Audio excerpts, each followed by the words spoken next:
أعوذ بالله من الشيطان الرجيم. بسم الله الرحمن الرحيم. الحمد لله والصلاة والسلام على رسول الله وعلى آله وصحبه أجمعين. أما بعد, a yau wata kissa ce nake so zan bamu ita mai ban mamaki, mai ban al'ajabi kuma mai ban tsoro. Ita wannan kissar Sheikh Ali Al-Qarani ne ya bada labarin ta a cikin ɗaya daga cikin wa'azinsa da Larabci. Naga saboda muhimmancin ta nake so zan fassara zuwa ga Hausa. Wato taken kissar shine dukkan abin da kai shi za a yi maka.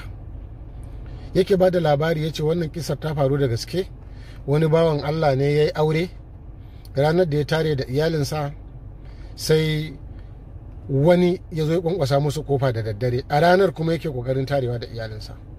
Sai ransa ya ɓaci, waye zai zo a wannan lokaci ya kwankwasa mana kofa ranar farin ciki na, ranar da nake so zan tare da iyalina? Da ya fito ya ce waye ne, sai wanda ya kwankwasa kofa ya ce wani bawan Allah ne mai wacce ya zo neman abinci, a taimaka min da abinci. Ransa ya ɓaci, ya mare shi, ya mar duka, ya hankada shi, ya tafi. Da ya dawo cikin gida shi angon sai ji ransa ya ɓaci, zuciyarsa na bugawa, ya rasa mai kemar daɗi, kawai sai ya fice ya bar gidan, ya bar amaryar ma. Amarya ta jira wata da watanni, shekara da shekaru ba gan shi ba.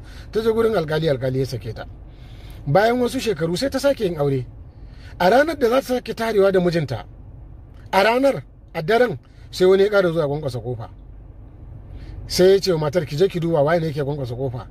Da ta je sai kawai sai ya ji ta fashe da kuka, sai fito da gudu. Me ya faru? Sai ta ce ai wannan da ya kwankwasa mana kofar neman abinci shine mijina na farko. Ranar da na yi aure na farko, na tare da wani mai gidana, ya zo wani ya zo ya kwankwasa mana kofa ya nemi abinci, yau wancan mutumin duka ya kore shi. Yau gashi kuma shine ya zo ya kwankwasa mana kofa yana neman abinci. Sai shi ma sabon angon nata sai ya fashe da kuka. Sai ce kuma kin san wane ne wanda ya kwankwasa neman abincin aka mar duka? Ta ce a'a. Ya ce to ni ne wallahi. Wannan darasi ne ga rayuwa. Abin da ka yi wasu ka sa a ranka shi za a yi maka. Idan baka son a yi maka abu, kar ka yi wa mutane. Allah ya shirye mu, Allah ya sa mu dace. Wassalamu alaikum wa rahmatullahi wa barakatuh.